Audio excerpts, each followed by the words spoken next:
Hello again, Psych 101 sections 5 and 6, spring 2020. I'm recording this for us at 11:16, beginning 11:16 a.m. on Saturday, March 28th, 2020. Um, this is a continuation of slides from this group, the 5-factor model part 2. I actually have added a couple of slides since I put those up because I continue to tune what I want to talk about and how I want to ask people to think about it, and partly this is for the future. Um, there aren't any questions in the quiz bank about the slides that I added, um, but in terms of the way that they're currently posted on our Canvas page, we're looking today in this particular session at slides 6 through 14. Um, so we're talking about the 5-factor model of personality and what the factors and facets mean, and also kind of how we use them. And so the 5-factor model, has received lots and lots of research attention. That is, people continue to collect scores and see how the scores predict and influence particular behaviors in particular kinds of situations. And this has been going on robustly since the late 80s all the way to the current time. So the 5-factor model, after it was demonstrated that this was a reliable and valid thing, a reliable and valid set of measurements, work has continued to determine just exactly what the reliability, the validity is, what the validity is. What do scores on these different factors predict? And so one way that that's kind of coming to fruition right now is that, okay, you may have heard at some point about this document, the Diagnostic and Statistical Manual of the American Psychiatric Association, and we're currently in the 5th edition. Hold on, I'm going to go get a copy. Yeah, it's always good to have a visual aid. So here's my copy of the DSM-5, which I have used some in teaching intro, but mostly in teaching psychological disorders at the 400 level for undergraduates and at the 500 level for master's degree students. So this is a thick book, and it's got all of the criteria for how to assign a specific diagnosis or specific diagnoses to someone who comes and presents to a trained professional seeking help about some kind of psychological, not medical, or not clearly medical problem. And this is an influential document. A lot of the times, if you see a news story about this, they'll call it the Bible of psychiatry. I really don't like calling it the Bible of psychiatry. The biggest difference is that for people of faith who use some version of the text that we call the Bible, the assumption is that those were received wisdom from a higher power. And that's not what this is supposed to be. This is supposed to be a specific set of guidelines for when to assign a diagnosis to someone, and those diagnoses are based on scientific research and medical practice and ethics. So there's a whole section in the DSM for a set of problems called personality disorders.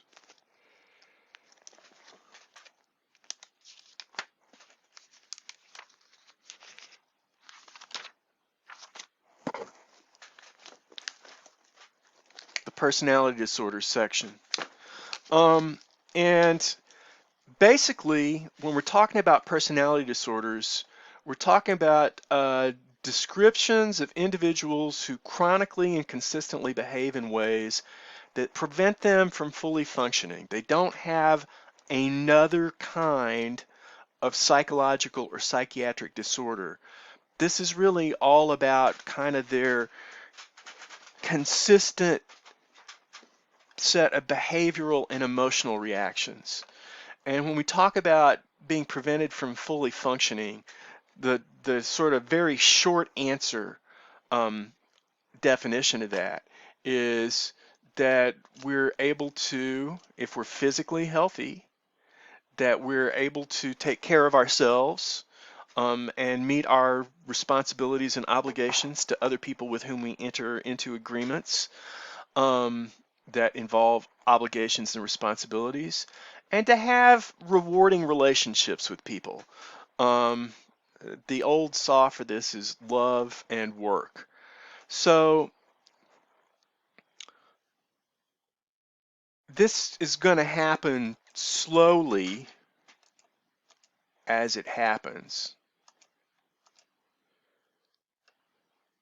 But they came really close to doing it with the latest update in 2013, and I think that eventually it's going to happen, but it'll happen slow because psychiatry and medicine in general are conservative that way in terms of changing diagnoses, and there's good reasons for that. Um, there's a move to restructure how the whole personality disorder section, and there's 13, I think, different separate diagnostic categories in the personality disorder section. Classify them in terms of the five-factor model.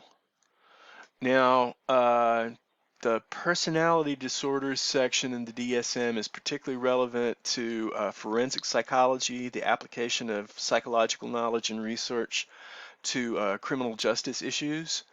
Um, that's a whole nother discussion, but this is just to kind of like give you a heads up of one way in how this model is being applied in the real world. So now we're going to start our conversation about what the differences in the scores on the five-factor model mean.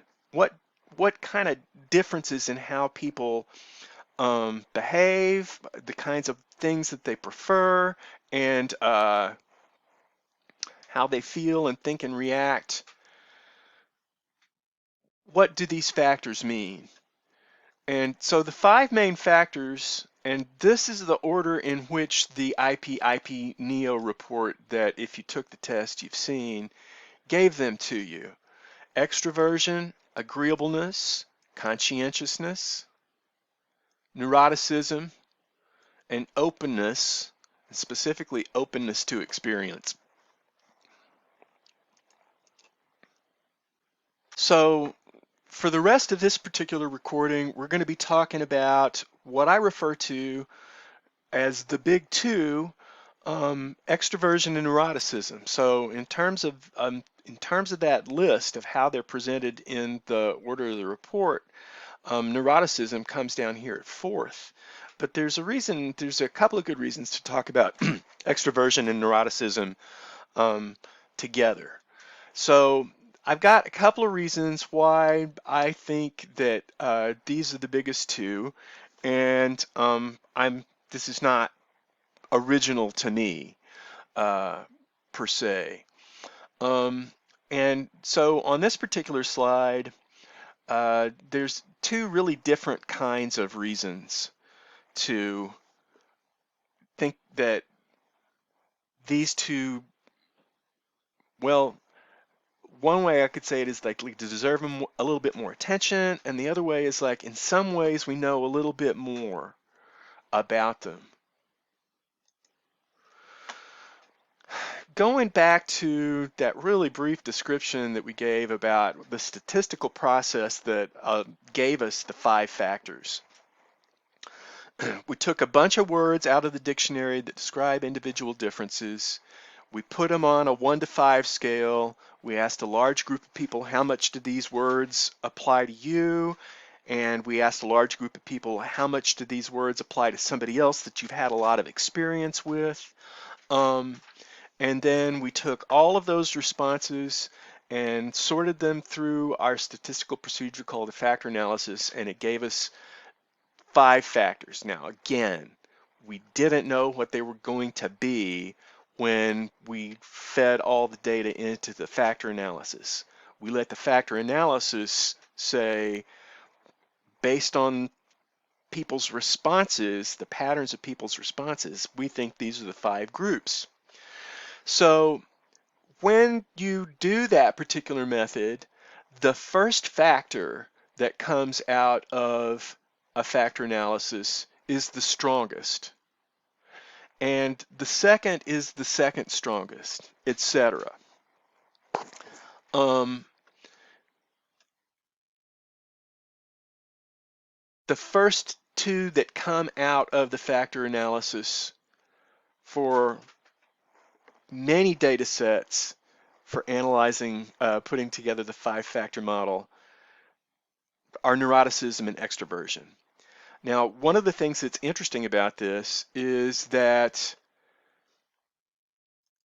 both of these terms, extroversion, which we generally think of as differences in how much people want to be around large groups of other people, and neuroticism, which is higher scores mean more tendency to have negative emotional experiences. Both of these terms were around already before anybody ever started the factor analysis. Um, Extroversion was described generally by psychiatrist Carl Jung, and neuroticism generally described originally by our old buddy Sigmund Freud, although now we don't really think that Freud's explanation for where neuroticism came from is particularly good. Um, both of these terms were around, so it's like it is worth noting that the first 2 factors that emerged from the factor analysis were things that people had already said, hey, these are differences between people that we can observe, and the 5-factor model allows us a way to count them. The second point for why they're the big 2 is that there's more evidence to support the idea that these 2 factors reflect actual differences between people's nervous system than for the other 3 factors. That there's actually something about the biological nature of our nervous system that underlies these differences in preferences and behaviors and reactions that we have. And the short answer for that is that it has to do with how easy it is to make us feel rewarded versus how easy it is to make us feel punished. So these are the 2 keys to extroversion and neuroticism. Remembering our concepts from behaviorism, reinforcement or reward. How much does a positive response from the environment increase the chance we will behave in a certain way in the future? And punishment. How much does a negative response from the environment decrease the chance that we will behave in a certain way in the future?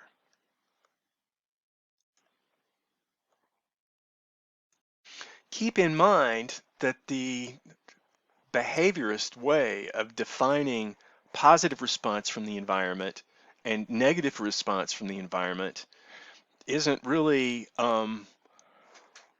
doesn't really assume that there's anything good or bad about those responses from the environment. It's just the fact that it either increases the probability of a behavior in the future or decreases the probability of a behavior in the future.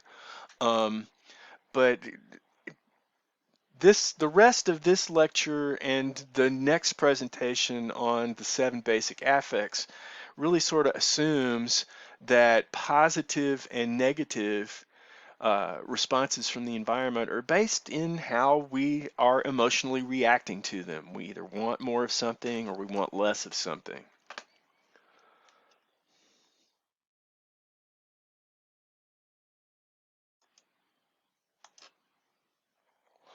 Okay,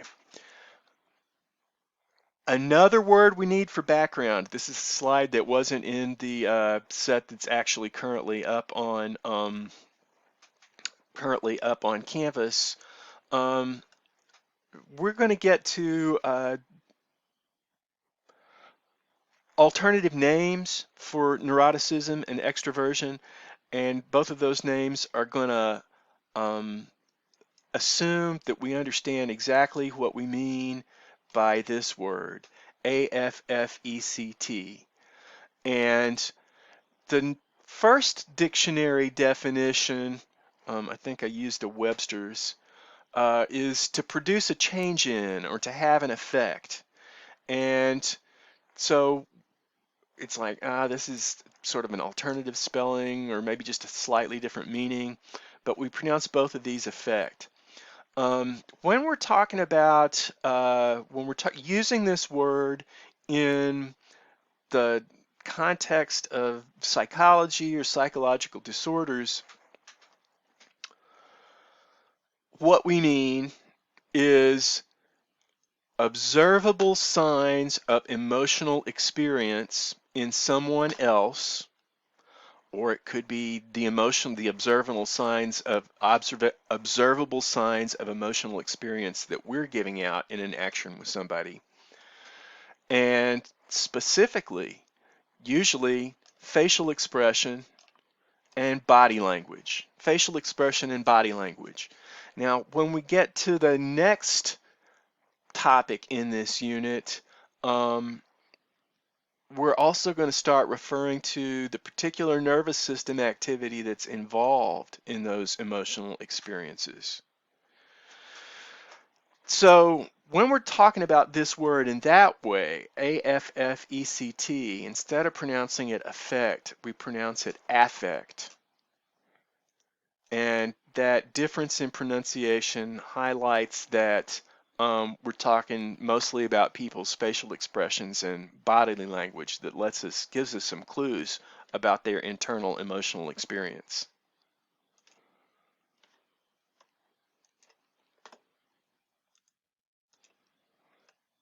Okay, so the first of the big two, extroversion. It's the first one that comes out of the factor analysis, uh, and actually it fits not with just going back to Dr. Young, but hundreds, if not thousands of years of people's observational writing, um, and observations and descriptions of people. Some people like being around other people more than others. And that's the basic gist of what most people mean when they talk about extroversion. People who have high scores on this measure seek out more social activity and report higher satisfaction with social interactions. So people who are high in extroversion are people who want to be around more people more of the time. So like if you ask somebody who was high in extroversion and someone who's low in extroversion, let's say somebody who's got a score of 90 in extroversion and then somebody who's got a score of 10 on extroversion, and they were both at this raging party 2 nights ago, and there's like 150 people in this house over the course of the night. And if you were there, you were crammed together in a small space with lots of other people, and there's music and there's dancing, and you talked to 25 or 30 people. You ask the people who are scoring 90, how much fun was that party? And they'd say, that party was the most fun ever. And the person who scores 10 might say, like, I was happy to see some of those people, and it was kind of exciting to be around folks for a while. But after a while, I was ready to leave. It was really pretty crowded. I don't like being jammed in with people. And it was so noisy that after a while, I just got tired. So while our basic first response understanding of what that word extroversion means is people who want more social activity. In a lot of ways, it makes sense to interpret extroversion, the broad factor, as not just wanting more contact with other people, but wanting more stimulation from the environment in general. Wanting more stimulation from the environment in general. So we'll see when we start looking at the different facets of extroversion that actually both of these things, desire for social activity and stimulation from the environment, have separate facets within the overall extroversion factor. Some of the people who have spent long careers studying nothing but the five-factor model and really focusing on neuroticism and extroversion suggests that it fits the evidence to draw the conclusion that what this factor is really about is that people who score high are relative compared especially to people who score low, but to some degree to people who score in the middle, more rewarded by reward. Fun with other people is funner, or all kind of fun is funner. And so some of those people who have spent their lives making this their sole study have suggested that an alternative name for extroversion be positive affectivity. That is a tendency, uh, in the main, a tendency to have more positive emotions. It's easier to make these people happy. Now, the second of the two main, or the two factors that we're calling the big two, neuroticism. We'll get to this alternative name in a minute. And so here's the predictions from neuroticism scores. Okay, right now with this global COVID-19 pandemic, we're all living together through what psychologists who study stress would call a major life event. And a major life event is anything that seriously disrupts the normal routine of your life. And they can be positive or negative. So it's things like death of a close loved one, having a serious illness, moving to a new place, getting a new job, going to college, graduating from college, getting married. Again, some of them are things we celebrate, but the thing about major life events is that they seriously rearrange our life.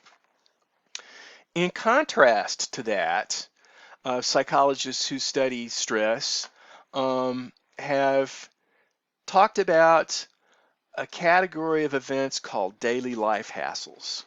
So daily life hassles are things that, like it says, they're daily. They can happen to us every day. Things like, oh, I was running a few minutes late to get to class and I couldn't find a parking place that was close enough. Or I was really tired after work and I went to the grocery store and there's 5 checkout lanes that could be open and only 2 of them are open and they're both stacked up 10 baskets deep, and I don't want to go through the self-checkout, or just small stuff that happens. And so the first thing about people who have markedly high neuroticism scores is that they report having more daily life hassles. And one of the things that's actually kind of weird about this, and it's been a while since I looked at the research, but basically the finding is not only do they report more daily hassles, but they actually encounter more daily hassles. It's like for some reason people who have really high scores in neuroticism, it's almost like they kind of attract these kind of uh, things that um, make things just a little bit more difficult.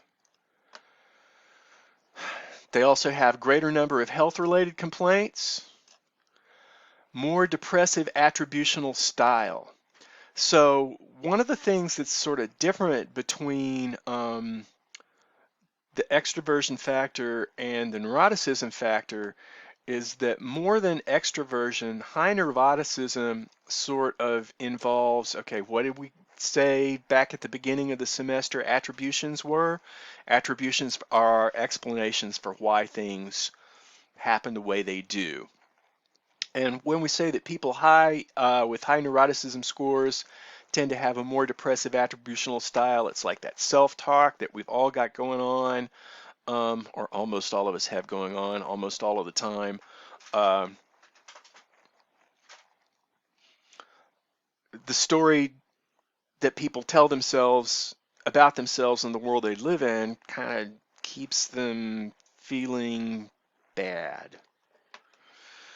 And people high in neuroticism perceive less available social support.